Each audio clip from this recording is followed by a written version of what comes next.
Dans ce film, à un moment donné, il y a des crépitements de balles à gauche à droite, des explosions, etc.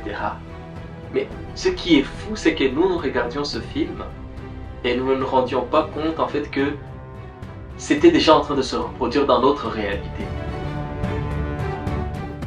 Bonjour, dans cette vidéo, je vais vous parler de la guerre de 1996. Cette guerre a commencé 2 ans après l'arrivée des réfugiés rwandais. Pendant des semaines, voire des mois, nous entendions que les rebelles étaient en train de s'approcher petit à petit de Bukavu. Nous entendions des exactions qu'ils commettaient sur leur avancée. Par exemple, ce qu'ils ont fait dans l'hôpital de Lemera et le nombre de personnes qu'ils avaient tuées. Tout ça nous faisait peur.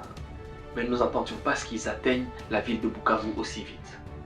Je me souviens que le lundi de la semaine où la guerre a commencé, j'étais en train de regarder un film avec mon père. Le titre du film, je m'en souviens encore aujourd'hui, il s'agit du film Mission vers l'enfer. Ce film est un film d'action et je crois que c'est pendant la période de la guerre au Vietnam. Et dans ce film, à un moment donné, il y a des crépitements de balles à gauche à droite, des explosions, etc. Mais ce qui est fou, c'est que nous regardions ce film et nous ne nous rendions pas compte en fait que c'était déjà en train de se reproduire dans notre réalité. Parce que quand le film s'est arrêté, les crépitements de balles ont continué à s'entendre, des explosions à gauche et à droite. Et là, nous avions compris que la guerre avait commencé. Nous nous réveillons le matin, tout s'était un peu calmé, il n'y a plus de crépitements de balles au matin, pas d'explosions, etc. Tout le monde continue sa vie normalement parce que nous nous disions, Mobutu est un grand président, il a une armée qui va pouvoir protéger la ville, etc. En début d'après-midi, quelques voisins sont venus, on a commencé à discuter comment est-ce qu'on allait s'organiser, est-ce que les gens allaient fuir, est-ce qu'il fallait partir, il fallait rester. Nous avons été dormir, la nuit a été plus ou moins paisible, mais toujours l'angoisse, la boule au ventre à se demander est-ce que ça va aller, est-ce qu'on va passer la nuit, est-ce qu'une bombe ne va pas tomber sur notre maison. Il s'agissait d'une peur vraiment réelle parce que à Lemera, ils avaient commis des exactions. Et si vous voulez en savoir plus, vous pouvez regarder le témoignage du docteur Mukwege, le prix Nobel d'il y a quelques années. Et nous sommes partis dormir en y pensant. Le lendemain, quand on se réveille, on se rend compte que certains voisins sont déjà partis. Et alors à ce moment-là, on se dit, il est temps que nous aussi nous partions. On prend juste une valise. Il n'y avait pas moyen de prendre tout, on ferme la porte, les portes on les ferme à clé, tout reste un peu en débandade parce que voilà, il fallait tout faire vite, vite, vite. Puis on prend la route, on commence à marcher. Je ne saurais même pas vous dire aujourd'hui par quel chemin on est passé.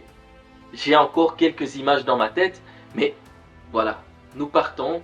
Le premier jour, nous marchons, nous avons commencé à marcher, je crois qu'il était vers 9 h. Nous sommes passés par la place du 24, nous avons monté la colline, nous sommes arrivés à Garale et de là nous avons fini par atteindre Kabare. Et il faisait déjà nuit, donc nous avons été dormir dans la famille de nos voisins du dessous, chez leurs grands-parents. Nous avons passé la nuit et l'accueil était chaleureux malgré la difficulté, malgré le nombre de personnes, parce qu'il y avait tellement de personnes dans cette maison-là. Nous avons tous dormi au sol, sur des matelas, à terre. C'était compliqué, mais nous étions quand même en sécurité et en vie, avant tout. Aujourd'hui, quand j'y pense, en fait, je me dis, cette solidarité-là, dans les moments difficiles, c'est quelque chose qu'il faut vraiment chérir. Le lendemain, nous sommes partis de là. Nous avons marché. On ne savait pas où on allait parce que nous n'avions pas de carte pour nous indiquer notre direction. Nous n'avions pas de boussole, rien du tout.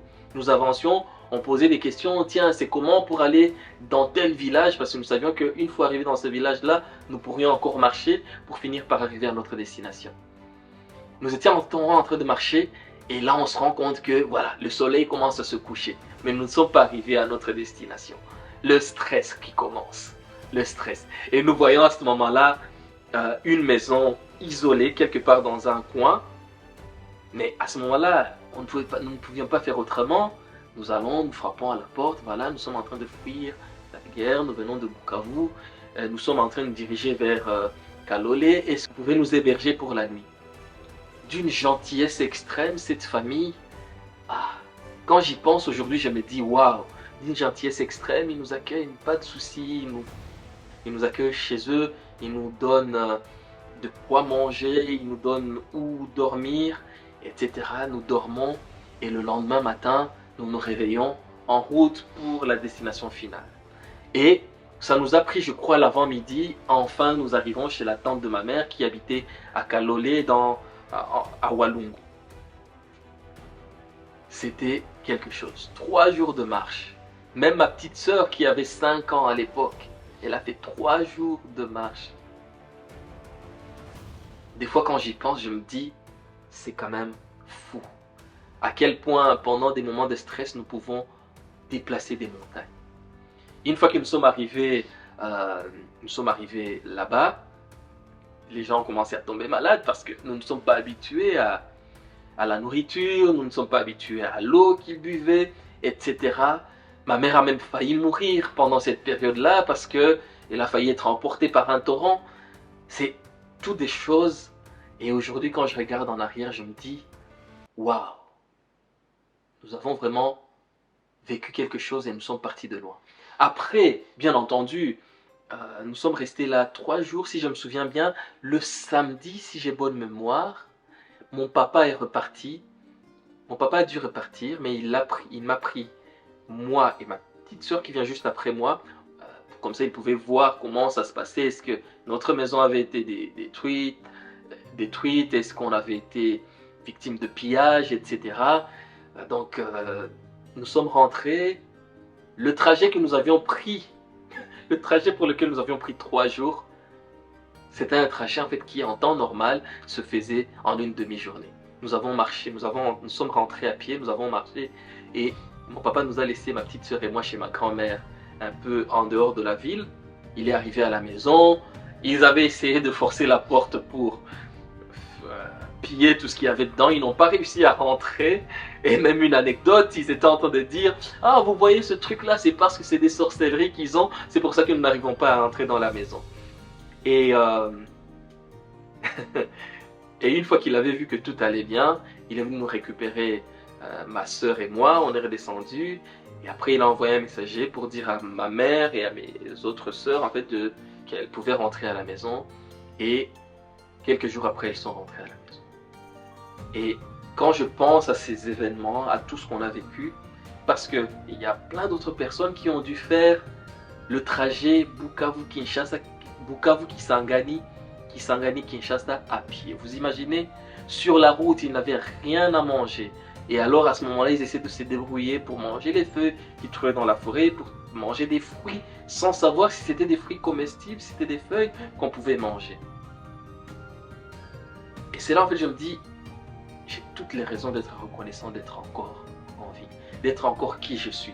Parce que des fois nous ne prenons pas de recul et nous ne nous rendons pas compte à quel point nous vivons des événements difficiles mais que nous arrivons toujours par nous en sortir. Après cette semaine de périple, nous sommes rentrés, la vie a tout doucement repris son cours. Nous vivions sous la rébellion mais des choses étaient en train de s'améliorer, etc. Et après, comme vous pouvez vous en douter, les rebelles ont évolué. Il y a eu la prise de Kisangani, du Katanga, de la province orientale, du Kasaï, de l'Équateur, jusqu'à ce que la Kinshasa soit prise en 1997. Ce qui a permis à la plupart des Congolais de pouvoir s'en sortir pendant cette période-là, c'était cette solidarité. Cette solidarité, nous la voyons la plupart du temps quand les gens sont dans la détresse.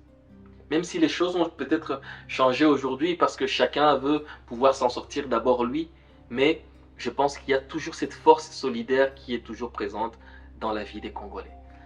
Et j'espère vraiment de tout cœur que cette force, peu importe où que nous soyons, nous en tant que Congolais, les Congolais sur place ou les Congolais de la diaspora, nous arriverons à faire quelque chose de cette force et à transformer pour que cette force puisse nous permettre à initier ce changement que nous voulons voir. Je vous remercie d'avoir suivi cette vidéo. Si vous avez aimé, n'oubliez pas, vous avez juste à aimer la vidéo ci-bas. Si vous voulez être au courant des nouvelles vidéos, n'hésitez pas à vous abonner et laissez-moi vos commentaires. Où est-ce que vous étiez le jour où cette guerre a commencé? Est-ce que vous faites partie de ceux qui ont fait juste 7 jours de marche, un mois de marche, ceux qui ont été jusqu'à Kisangani, ceux qui ont été jusqu'à Kinshasa, ceux qui ont été plus loin? N'hésitez pas à me le dire et nous pourrons initier le débat sur ce sujet. Merci.